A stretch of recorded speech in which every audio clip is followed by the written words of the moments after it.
Hey, everybody, welcome back to the show. Really excited to have my buddy Sean Thomson on today. We've been friends for a long time, and we're going to talk about kind of a mindset for success. I think Sean, grew up, I don't want to say poor, but without a lot of means. I did too.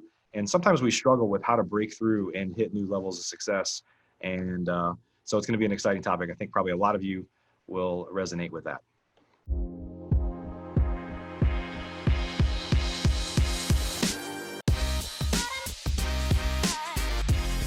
Professional real estate investors know that it's not really about the real estate. In fact, real estate is just a vehicle to freedom. A group of over 100 of the nation's leading real estate investors from across the country meet several times a year at the Investor Fuel Real Estate Mastermind to share ideas on how to strengthen each other's businesses, but also to come together as friends and build more fulfilling lives for all of those around us. On today's show, we're going to continue our conversation of fueling our businesses and fueling our lives. I'm glad you're here.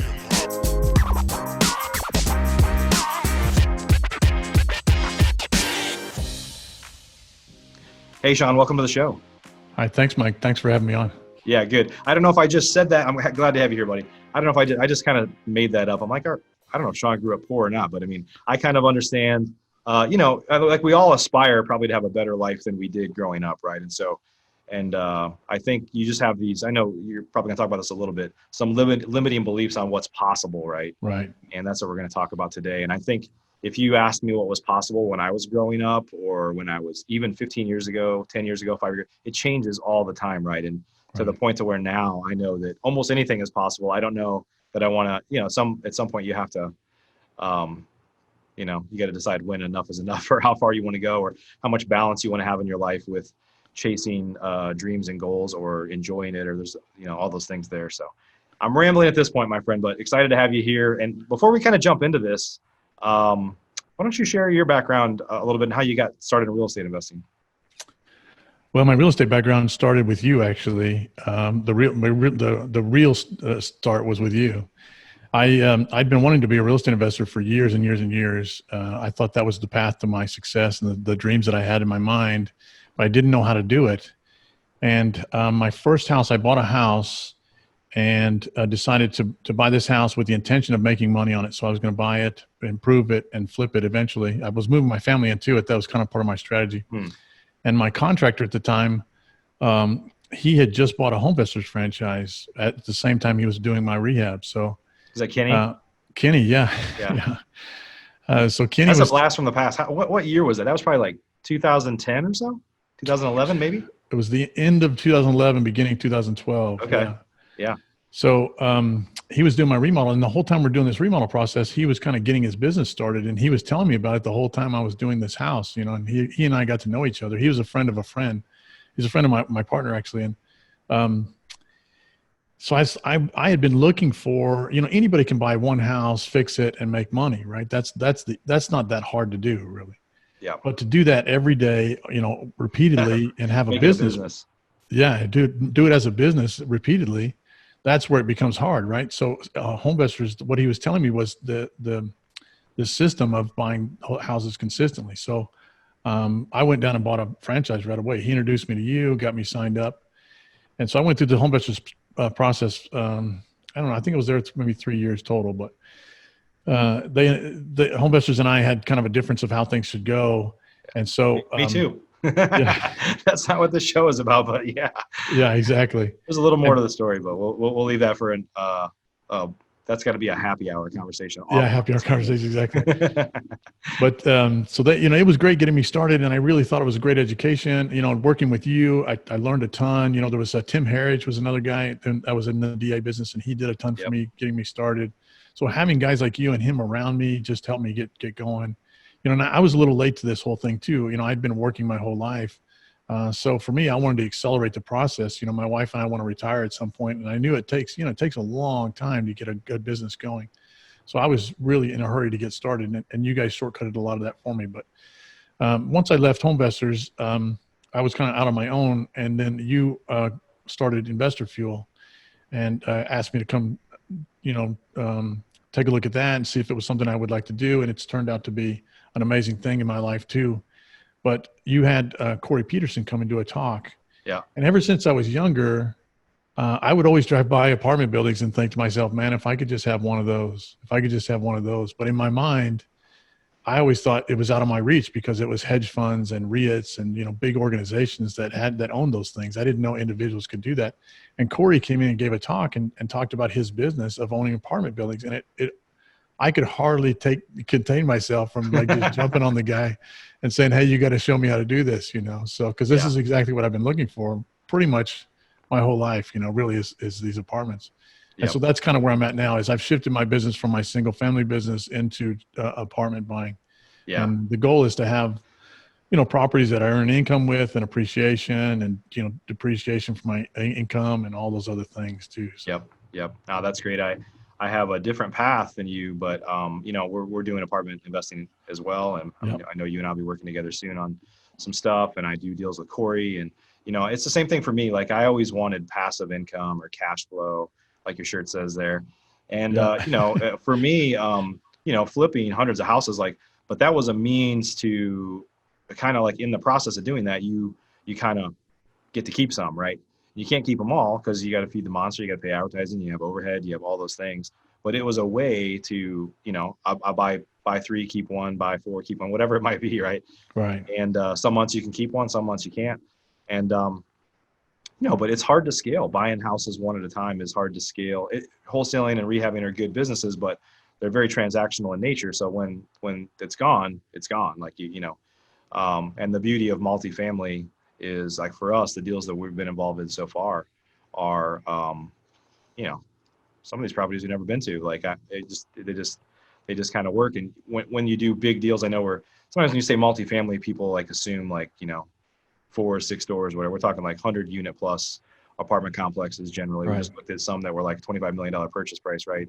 And so we're talking about bigger properties where you can afford to hire a professional management team and have all sorts of resources because, in the single family space, like we still manage our manager and there's stuff that they can't do that we have to deal with. And that starts to change when the deals are big enough, right?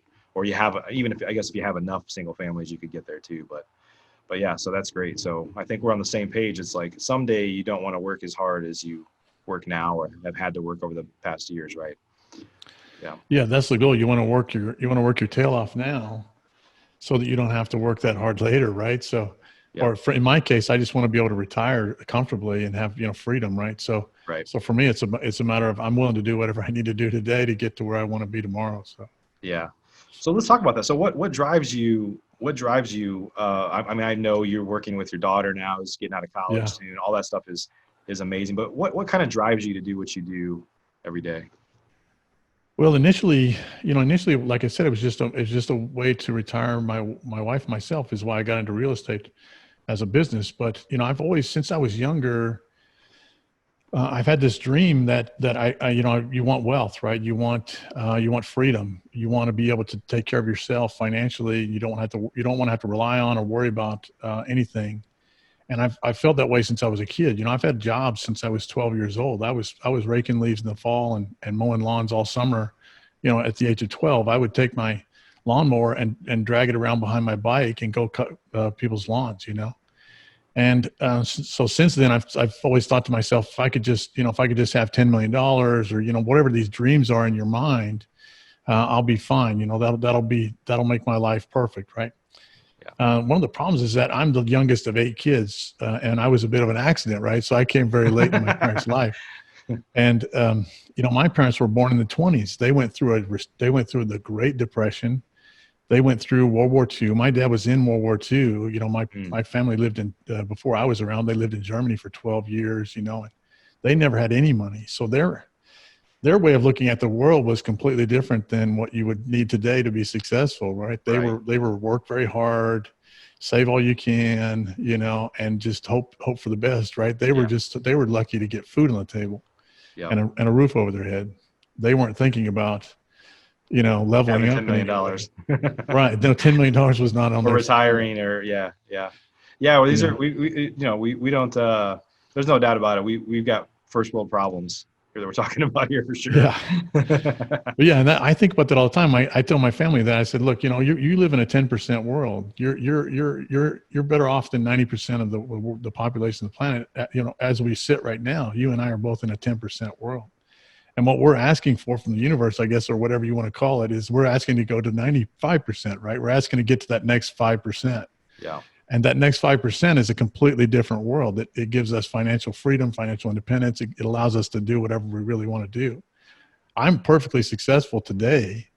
I have a beautiful little family. I have a great life, but I would really like to try and get to the next level. And I think it's kind of my responsibility in life to do that.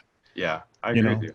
That's powerful. I love that you said it's my responsibility. I believe that too. Our responsibility, like people sometimes look at us or as investors, or we do this to ourselves sometimes with social media. We just like, look how awesome this thing is for me, or here's a copy of my check or whatever. I don't post checks, but people do, right? And just kind of brag on stuff. And so, but I think we have a responsibility to be successful. We have a responsibility to teach our kids those lessons. We have a responsibility to teach those around us. I have a nephew coming down here in a couple weeks that grew up much like me in the same, I grew up in where I grew up in Illinois, is very blue collar. He's just never seen entrepreneurs, and not to the level that I have now. I didn't see it then either, but where I'm going to bring him to Investor Fuel, where he's going to be in a room with 150 like successful real estate investors, and I'm hoping that just being able to see that. I mean, I wish I could have seen that when I was 17. He's like about to be a senior in high school, so I think we have a responsibility to teach those around us, and we employ people. There's lots of other things we do, so I like that we have a responsibility for success. I believe that too. Yeah. Yeah. So, My daughter's joining my company too. So she, right around the same time I was looking at transitioning my business into buying apartments as opposed to single family. She came to me and said, "Hey, Dad, I want to have some freedom in my life. I want to be able to travel and things like that." And I said, "Well, you're going to have to figure out how to do that." And she said, "Well, that's why I'm talking to you." So she wanted to learn kind of the game that I was playing. And so it kind of transitioned or morphed into this, "Hey, why don't we just go into apartments together?" And so she's been helping me because I'm not a very organized person. I'm a very hardworking hustler type guy. I'll get up and go do work, but I won't figure out how to write everything down in a process, right? Yeah. And so she's really good at doing that stuff, and she's really picking everything up. She's learning more outside of college, going to Investor Fuel, learning from Corey and those sorts of things than she is in college. Really, I keep asking her if they've taught her how to make money yet. She keeps saying no. And she's in finance. She's learning finance with a specialization in real estate and marketing. So I mean, if they're going to teach anybody how to make money, it should be her. But they just don't do that in college. No, in college I went to college. I went to grad school, and when I look back now, it's like they were pretty much teaching me how to be marketable to somebody else that wants to hire me. There was never any discussion on how to be self-sufficient or how to be an entrepreneur for sure. And I even took entrepreneurship classes. Like then it was more about raising money and kind of more like tech entrepreneurship, not really like there's a lot of ways to make money that are not being a Silicon Valley tech company for sure. But yeah, for sure. Yeah. So talk about a little bit about we talked about that we're going to talk about mindset today. And so one of the things is I know based on what you said about your family and your upbringing, my family was very blue collar, a lot of factory workers and stuff like that, even the town I grew up in. And unless you get, it kind of programs your mind sometimes to like what's possible, right? And I know we've talked about it. I mean, clearly you and I have both had to program our minds a few different times. We had to see something happen or experience something or get around people that had a different viewpoint to kind of reprogram what's possible, right? So talk about, some of the challenges that you have that other people probably have and how you've overcome those things. Well, I'm still overcoming a lot of it. It's a journey, right? It's not every day. Yeah. Every day. And so I did, like I said before, I grew up with parents that just didn't have that sort of mindset. They didn't have that. They were very hang on to what I have kind of mindset, right? And which is fine. There's nothing wrong with what they taught me. That's great. And then when you go to school, the schools don't teach you the value of assets. They teach you the value of becoming an employee or whatever. Yep. And so I lived my whole life thinking that if I work hard, eventually it'll come to me. And I read the pivotal book that everybody reads, which is Rich Dad Poor Dad. Yeah. And it was probably 30 years old before I read that book. But that book, sort of pointed out to me that I was doing everything wrong, right? So I started from that day forward. I started sort of rethinking about how I approach life in general. And since I've become, an independent business owner and real estate investor and all those sorts of things, you really have to kind of think hard about it. Because I think one of the biggest struggles that all of us have is just waking up every day and convincing ourselves to get out there and fight again, right? So every day you have to say, hey, you're going to make it today, buddy, and you have to convince yourself that it's worth doing, right? Because it is a struggle. We work more stressful, more difficult jobs than just showing up. If you just show up at a corporate job and you collect your check, you're really not, the stress you're dealing with is your boss is a pain or something like that, Right. But as long as you Fear do of your the job, possibility of getting fired, but the check yeah, is probably coming. For some people, they lose that eventually, like I did. But for yeah. most people, they can drift along and do okay. But you don't feel the same pressure to succeed every day that you do No. on your own. Yeah. And so you kind of have to convince yourself to get up every day and dust yourself off and get back in the fight, right? So Yeah. finding techniques or tools and mentally that allow you to do that is a big deal. And so for me, it's every day of trying to make sure that I am doing the things that I know are going to get me closer and closer and closer to my goals. Yeah. And it's personal things too. Like I have to look out for my health. I have to look out for my relationships, things like that. That aren't business directly related to your business, but you have to do those things also. I first started in real estate. I gained 60 pounds, in like 4 or 5 years. Because I gave up on looking out for my health. I was so focused on getting my business going that I had just thought, well, I'll just give up all these things that I like, riding my bike or taking care of my fitness, and I'll just go look at houses instead. And that was a terrible idea, because now I'm fighting to get all that back. Yeah. And so for me, especially the last couple of years, it's been a journey of just identifying those things that are holding me back or keeping me from getting to the next level, and those things that are kind of stopping me from just being happy every day and in my business and being grateful for what I have, and also wanting to move forward. So That's awesome. You said techniques or tools to help, like anything you could share that you do or that you use to help with that? yeah, it's all basic stuff. I mean, you want to try and sleep good. I struggle really hard with that, but I do my best to try and sleep good every day. Diet is another thing that I really struggle with. I'm refining those things right now, but you want to try and eat as good as you can. Then exercise, I'm pretty good about. I get out and ride my bike every day. I did an hour right before we got on the podcast here. Yep. On the bicycle, and I do weight training and stretching and all those sorts of things. And you want to read as much as you can, either audiobooks or printed books, and trying to educate yourself.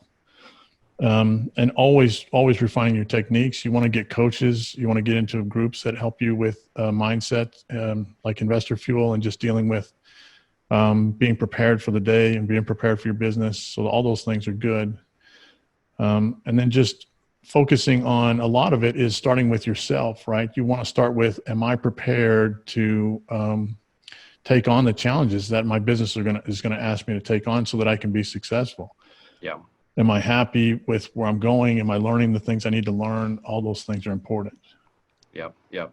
Hey, one thing, a little secret about you that not a lot of people know is you were a manager for the U.S. Olympic cycling team, right? Yeah. And I'm not trying to just call that out. It's a really kind of a fun fact for you, right? But it's interesting because you were around some like ultimate success for Right. athletics. Maybe kind of share, just kind of tell a little bit of what that is, and then maybe how that had an impact on you in terms of, because most Olympic athletes do things that most people don't think is possible, like physically, right? Clearly. Yeah. So being around athletes like that, the focus that they have, the commitment that they have, what they're willing to give up and what they're willing to put into achieving such an epic thing, and all they're really getting is a little medal. I mean, the Olympic athletes, they're not retiring because they want a gold medal. That's Right. that's not the end of the line for them. Yeah. unless you're Michael Phelps, but yeah, or a few people, but it's a very small percentage of people that Yeah. can Well, parlay even that into something else. Yeah, even Michael Phelps's star is going to fade at some point. I mean, right. he's got to have a plan. He's got to have a plan to keep that going. Yeah, But yes, especially in cycling, cycling is not a big world. You know, to be the best cyclist in the world does not get you very far right. financially or anything else other than just I'm the best. You know, Yeah, and to see those athletes what they're willing to do, I think I'm gonna have one of them on the show, actually, my podcast. But and we'll talk about some of that. But it's amazing to just watch them go through this. You know, they start as young kids and they're just committed to it for so long. yeah, And it takes everything they have, you know. And I think the same thing with entrepreneurs. It takes everything you have. You know, for us to go from where we are to where we want to be is not that far, but it's an epic leap in terms of um, scale, right? And it yeah, takes everything you've got to get to that place. So if you're not prepared to learn everything you can and give everything you can and be committed to it, you know, it can't be just, I think I want to do this. It has to be, I've got to do this commitment. If you're not prepared to do that, then you might want to just stay in your job, really, because to be successful as an entrepreneur, it is tough, you know, and you got to be oh, no ready to doubt. be tougher than the day's going to be. So. Yeah, and I'd say, to be a successful entrepreneur, it always depends on your definition of success, right? But Right. That's if true. success is financial freedom, like, not that everybody doesn't aspire to have more than this, but if the kind of baseline of financial freedom is I can do what I want with whom I want, whenever I want, and I don't have to worry about, punching the clock, doing a 9 to 5, those types of things. If that's kind of the baseline of financial freedom, like you've replaced your income with your your business or your profits from your business, that doesn't take. Now, I'm not saying I think what you said is true. Like, be an athlete, like be the best you can be, but the truth is you don't have to be a world class Olympic entrepreneur, if you will, to achieve financial freedom. Like it's there for a lot of people, right? Well, I think, yeah, it depends, right? So Yeah. like you said, it is about what your goals are. But I think even just to have any success as an entrepreneur, you've got to be prepared to be Oh, no personally, doubt, no doubt, no doubt. invested. But it's not as much of a stretch to say, well, there's only a couple people in the world that'll ever get Oh, there. yeah. Yeah, yeah. There's not just one winner of the race. There can That's right. be Yeah, there you go. There you go. there's thousands of winners of the race. So Yeah, everybody can get a gold medal if you try hard enough, right? It's that's not right. like there's only one. Yeah, exactly. Yeah, that's right. Yeah, That's awesome. that's a big difference for entrepreneurs. Everybody has a chance, right, to be a gold medalist, I guess you could say, Yeah, or a yeah, bronze medalist, or whatever you want to call it. But yeah. so whatever Hey, your level of success is that you right. want. Yep. But I think either in any of them, just to run the race, you better be prepared to give everything you've got. You know. Yep. So Sean, we talked about one of the things you talked about was being around the right people, and you were, I think you joined Investor Fuel almost right at the beginning, maybe the first or second meeting. With this actually coming up on our third year here. Day Uh, one, yeah, I was there day one. That's right. Would you mind kind of sharing, what Investor Fuel has meant for you or your business or life? Yeah. So, um, right at the time that you were putting that together, I had been a little bit on my own with after leaving Homevestors. And real estate can be a very lone wolf type business. You can be kind of on your own, and there's answers all over the internet for any question you have. But to be able to call somebody or to be able to interact with somebody that is in the same trenches that you're in every day, it changes everything, right?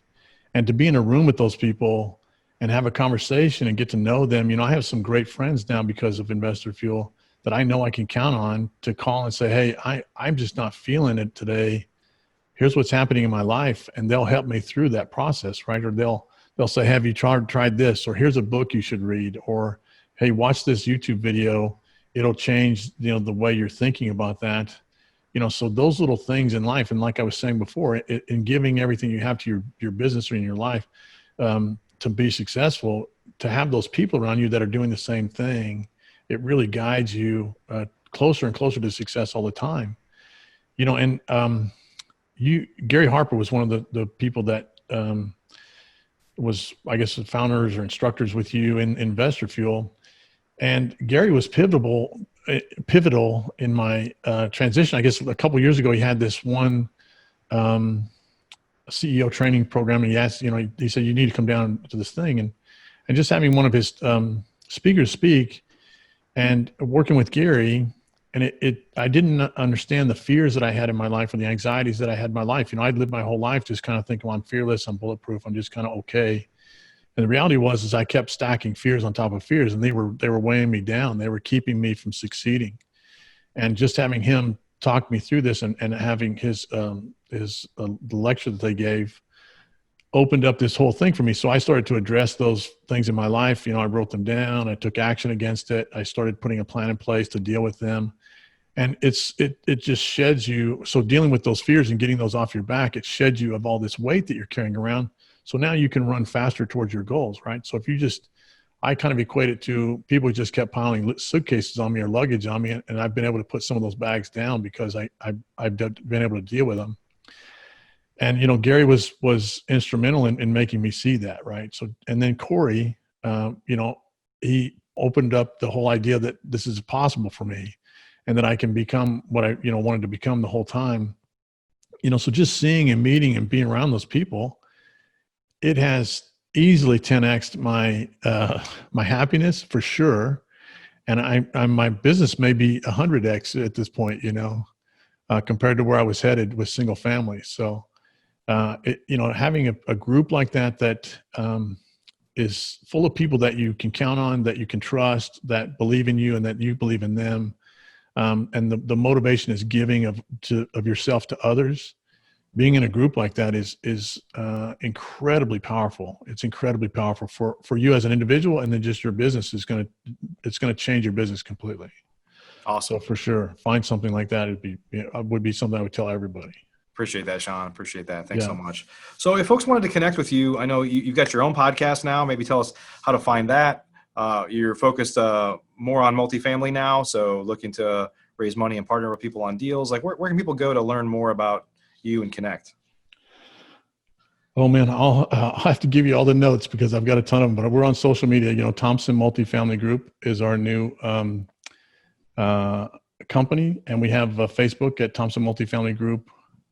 And ThomsonMultifamilyGroup.com is our website. You'll also find our podcast on Facebook at Next Level American Dream Podcast.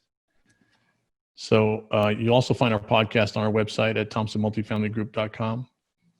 Okay. And then you can find me personally, just Sean Thomson or Sean Thomson Apartments on Facebook. I'm usually there. So awesome. We'll have these links down below here in the show notes. So. Good to see you, my friend. As always, we're actually, this, so I don't have to say it, but we're right here in the same market. So Sean and I see each other as regularly as COVID rabid policies allow. But anyway, awesome, buddy. Well, hey, I appreciate you, and excited to see where you go on your journey. And honestly, looking forward to doing some multifamily deals with you. Yeah, that sounds good. Thanks, Mike. Thanks for having me on. I hope somebody got something out of that. Yeah, for sure.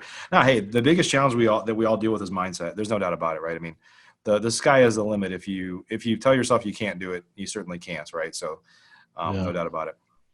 Yeah, awesome, everybody. I hope you got some great value today. If you haven't yet, please you can go to investorfuel.com. You can watch all of our shows there. You can find all of our shows on flipnerd.com, and you can subscribe on iTunes, Stitcher, Google Play, anywhere you could possibly find a podcast, of course, YouTube. We'd love it if you subscribe, give us a positive review, and make sure you join us on the next episode. Take care. Are you an active real estate investor? If so, and you want to latch on to the power of surrounding yourself with over 100 of the nation's leading real estate investors, all committed to building stronger businesses and living richer, fuller lives, you should jump on a call with us to learn more about Investor Fuel. Simply visit investorfuel.com to get started.